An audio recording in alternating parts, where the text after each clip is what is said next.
Ellen, you're the first one here. Nice. Hey, David, how's it going? How's everyone doing? Happy almost end to your digital district day. If you want, either on the chat to let me know what role you play in with your families, like if you regularly communicate with your families, or if you are a family coordinator or liaison, please feel free to type it in on the chat. If you're like, Jamie, the hell with you, like I just want the session to end because I want to move on with my day, you can also share that as well. So. All right, Carrie, I saw you on an earlier session. Thanks for coming to another session. So I hope that this is okay for you. We'll get started in about a minute and a half from now, so feel free to make yourself at home in the space. I promise I will not take up the whole time. I always hated when somebody went to the very end. Feel free to take a look at the slide deck, and I won't be upset if you decide to move on to another session. I promise it'll be somewhat engaging. All right, all right, all right, all right. And if you have any questions before we start, just in general around what happens, how to best engage with families around this topic, by all means, feel free to include them on the chat or just let me know, or just shoot me or write me a very quick email if you'd like to, just if you need a thought partner and the best ways to support your families.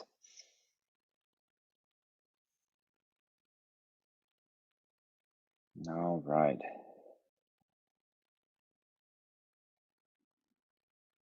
And hopefully you guys are feeling good, ready for this day to come to an end. Gloria Flores, I see your background. Thank you for turning on your video. And for the rest of you, you don't even have to turn on your video, but if you'd like to, so we can all see your face, you can do that as well. I see you, Gloria. Thank you.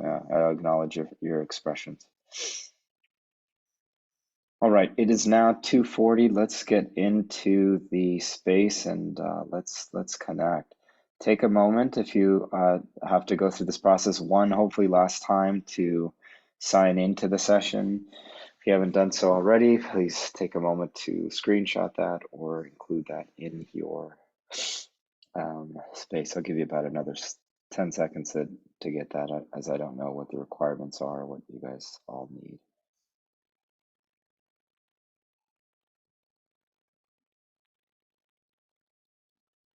All right, so let me quickly send give you guys the doc one more time, just so I feel like everyone's on the same page.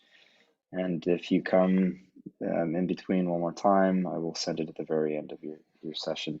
So here's my ask for you all today. What I want you to think about is take a minute to share one resource with your family that you want to actually share with your family network between now and the time school starts. When it comes to the topic of what our families could do around digital media, it's really difficult to address a number of issues that are happening with families. But my ask would be to just pick one of the resources that I'm going to share with you and send them or incorporate them into the network. I guarantee it'll be extremely beneficial for your families to receive that information. And then the recommendations and the preview for the next 20 or so minutes are the following. I want to make sure that families are aware of their expectations. I think what we've been seeing at ComSense is the need for families to want to have baselines of how they should connect with the school around technology use. So if you are that liaison for families, or you want to share more about what those expectations are, families are very much craving what those parameters are like. The second thing is keep this alive. I think I've seen it in different school districts where there's something being sent home at the very beginning of the day. Maybe this is a media use agreement that they sign off, and they never listen, they never hear anything from tech and technology throughout the rest of the year. So my encouragement here and what I'll share with you is provide ongoing reminders for families about how to deal with media balance in general. And then the final ways are families sometimes need, and more often as school leaders or support from them, they need ways to talk to their kids about technology. And so moving away from how much time you spend online to actually having thoughtful conversations about what they're doing online is really beneficial. So I'm going to provide you some tips around that. And at the very end, if you struggle with like where you really want some additional support, like Jamie, help me out with this particular plan, or I want to reach our families in a particular way, I'm happy to stay on a brainstorm with you if you'd like. All right, let's get started. These are the three things that I'm going to share with you that would help you in your space. It's not too overwhelming. It is a very intentional piece, resources to cover. I might cover one or two other resources, but these are like, if I were to sort of name the top three that work for me when I work with families, it's these. One is I provided you a template around what that agreement could look like, what those rules, what those expectations could look like that you can send home, that you can work with, you can create. The second is we've condensed toolkits for you, which enables you to talk to families around bullying, which enables you to talk to families around what is the right content to teach. And then I've given you a list of conversation starters that families can have at the dinner table or when they're in the car to talk about some of these informal ways to connect with families. So that's that. All right, let's just get into this thinking, which is many families think, and many teachers that I speak with often say that technology can be a distraction at home that prevents kids from actually learning in the classroom. And I want to flip that script to ask you to consider or invite you to think about how these things are actual learning opportunities. Many families talk about how to work with their kids, but the reality is sometimes, and I want to raise my hand nice and high, is that sometimes we are really overwhelmed, and sometimes technology can actually be a really good buffer to get some space from our kids at that time. So these need to, if that's the case, you can kind of see what that could look like.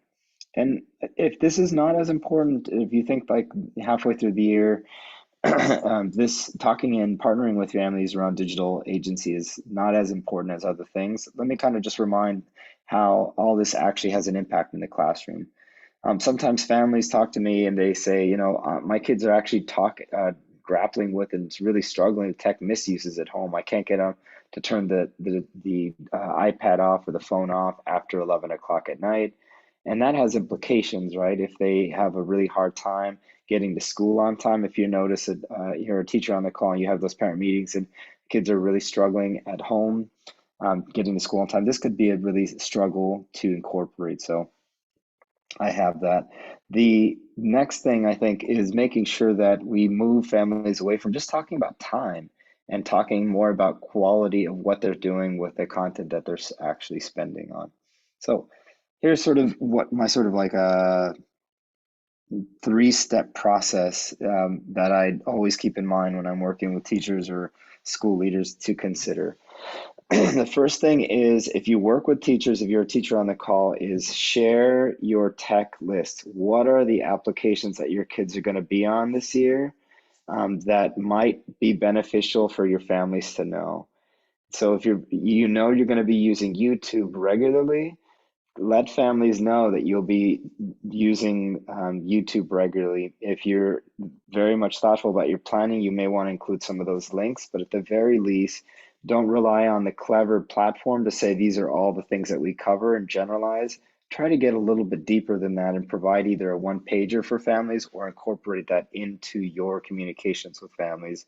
I, as a parent of a child that's at SFUSD, the one thing that I do, not because I'm in this industry, but the one thing I've always asked at the start of the year is, let me know the platforms that I need to avoid for my child or I need to vet at home so my child is not taking advantage of this particular time and not overusing and not overstepping their time online, right? So be mindful about sharing your tech list with your families at the start of the year.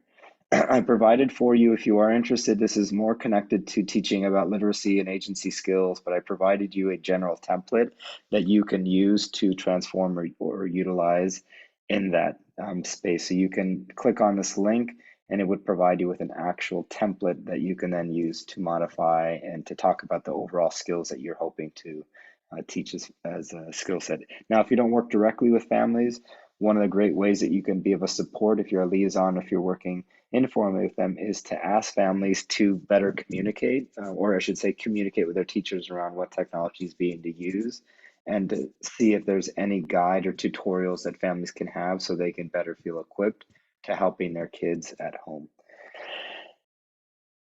Excuse me. All right, so we moved on with that. The next thing we want to get into is what are the expectations that our families need? What are the expectations that you actually have? And let me give you a quick reality check. I shared this in the last session, but I think it's important and healthy to reintroduce.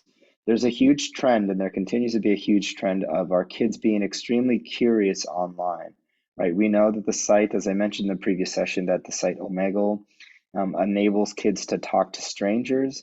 And before wowing, or I mean, before ensuring that your families feel like alarmed by this, normalize the fact that it's very much developmentally appropriate for the child not to be on Omegle, but to be curious about things, about people as they get a little older. So one of the things is ensuring and let your families know the realities of what it is that they're doing online. The second is our kids want to interact and often have to interact with strangers and adults when they're younger. Applications and platforms like Roblox, why there's some really great parameters and blocks that you can have. For the most part, there's an inclination to engage with adults or even strangers on platforms. So we want to make sure that they know the realities of what exists. And then the third, I think, let me give you a quick example of that. I'm going to stop for a second sharing my screen. So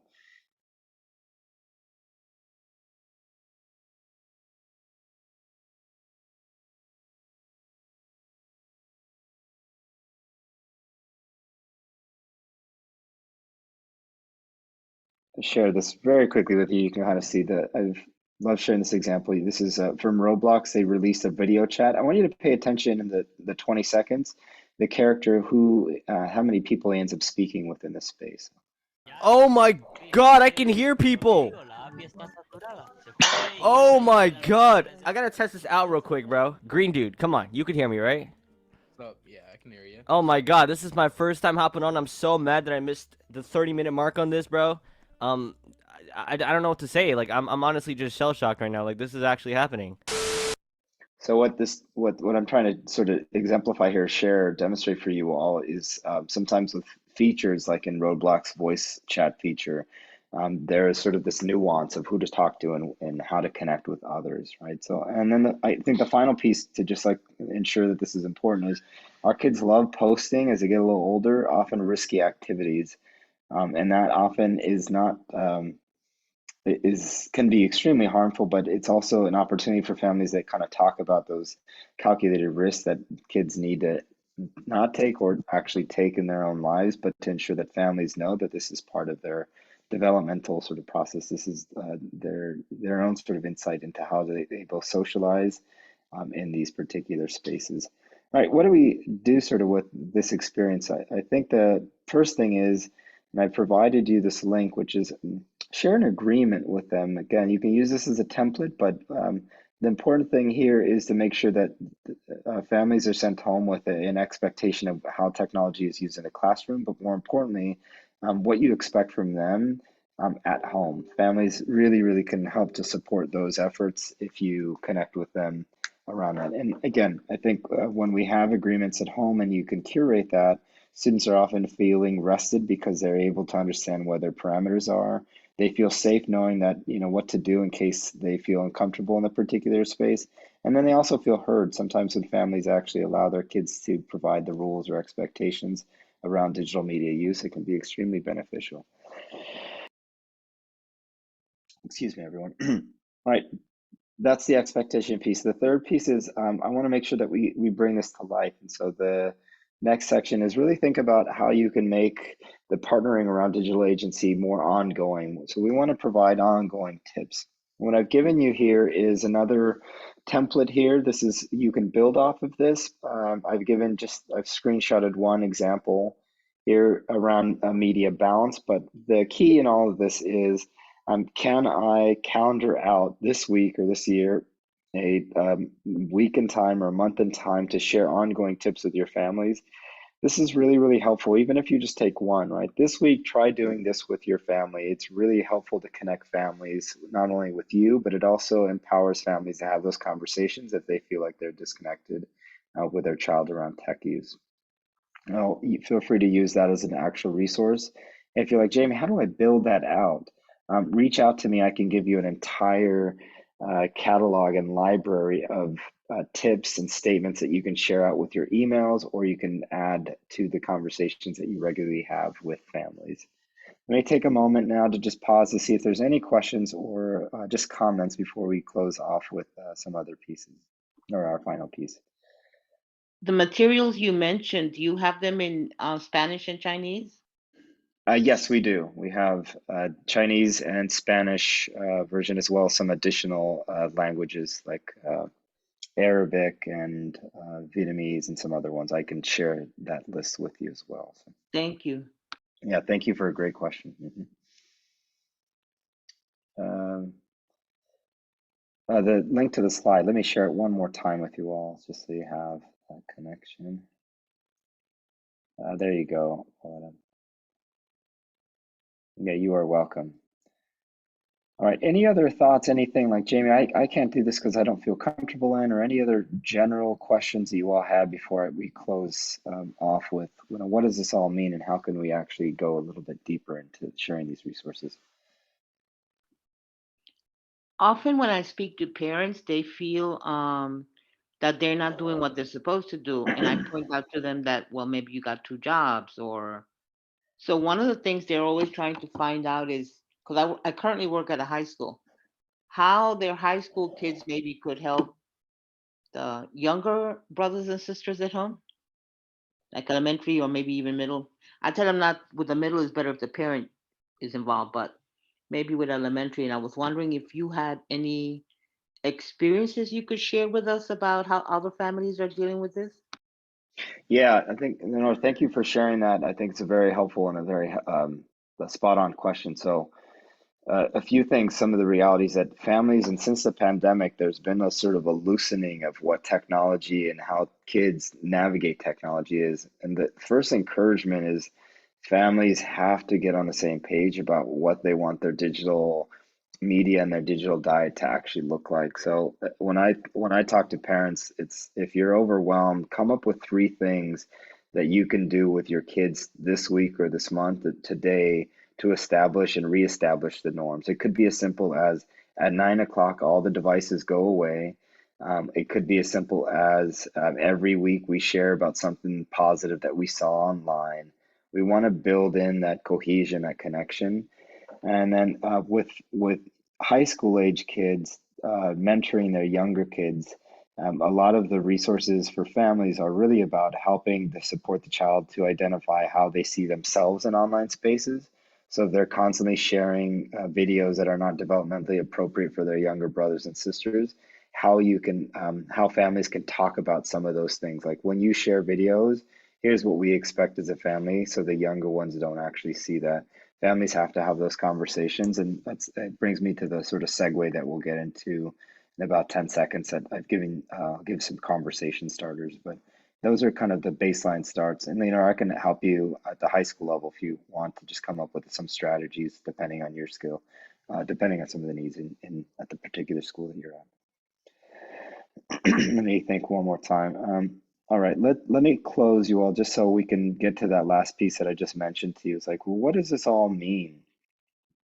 All right, I think what I'm really getting at is being intentional about the conversations that we need to have with families between their kids. There's an interesting sort of dynamic that takes place, right? So schools, again, I'm generalizing here, but there's maybe a lack of, or there's so many things happening at the schools that sometimes there's a reluctancy to talk about some of the tech issues and media issues happening at home. One of the easy ways to kind of avoid that, or to break that ice, is to provide templatized conversation starters for families. And what I've done for you here, and if you click on, I believe, I'll give you a slide. I've already posted it at the very beginning of the slide deck.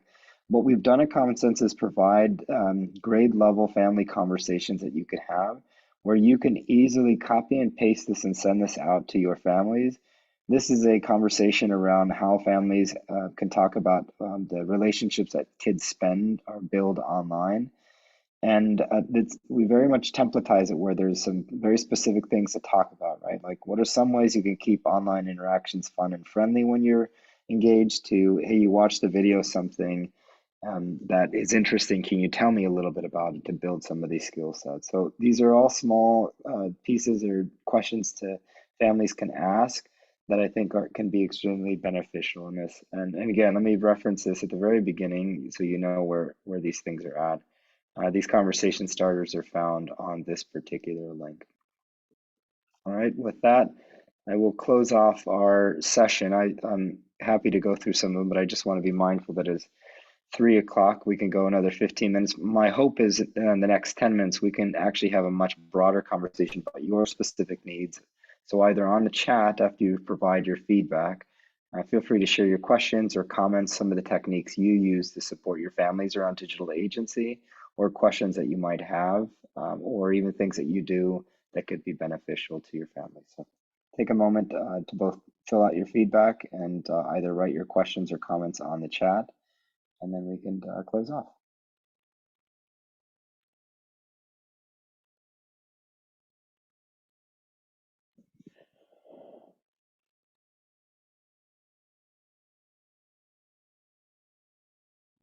Oh, thanks, Grace. I'll put the feedback link on there as well. Thank you. Mm-hmm.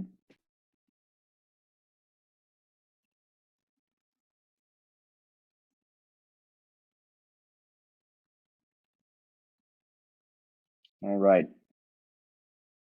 You all are amazing. It is now 3 o'clock on my watch. Sorry, Is there Jamie, it's not anything? working. Yeah. Sorry, the link is not working. Oh, let me give it to you one more time now. Thank you. Mm-hmm.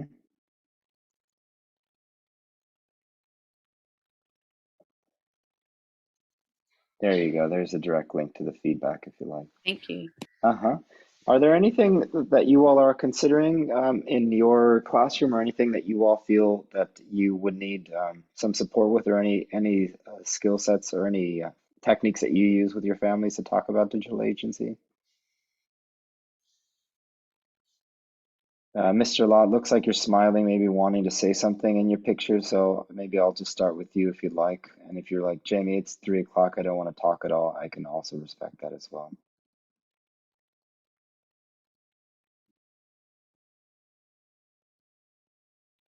All right. Well, What was the question? oh, I just asked if there's any ways, any techniques that you use, or any questions that you have, and how, you know, some strategies you use to partner with your families around digital agency.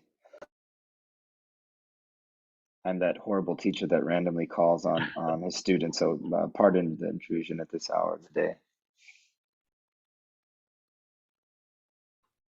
Yeah, no, I don't really have anything. I usually send home that the link on the Common Sense website. They have that one newsletter or art letter that about it. So I usually send that home. yeah. Thanks a lot for sharing that. I think that we have a pretty good resource on that. I think Anna shared being able to talk about some of these issues. So if there are spaces in your open house, or if there's open in back to school night, for example, or if you have regular meetings, I think just keep it really simple, right? Like families just need to know that you're an advocate for for all related to their kids. So if there are moments in your connections as you work with families, some simple tips go a really long ways. And can I come to a parent meeting? I'm always open. I work with San Francisco Unified School District, so Dan, Devora, and myself, and a number, we talk about digital agencies, and we often give community forums. So I'm always open to having conversations in Spanish and in English as well. So always connected to that. You can reach the tech office, or you can reach me directly, and I copy the DOT for that. I'll write my email address if you all have any interest in that. Feel free to reach out to me via email, and happy to provide those specific tips to families as well. All right, you all, I will be the first to say congratulations on a great day. I think you've all, I'm assuming, had a really long day, so I will not keep you longer. I will stick around if you have any specific questions. Otherwise, I wish you all a beautiful start to your year. And yeah, really, just thanks for being alive today and being just amazing people. So I presume amazing people. So based on your images and smiles that I see on the screen. So, all right, you all, thanks again.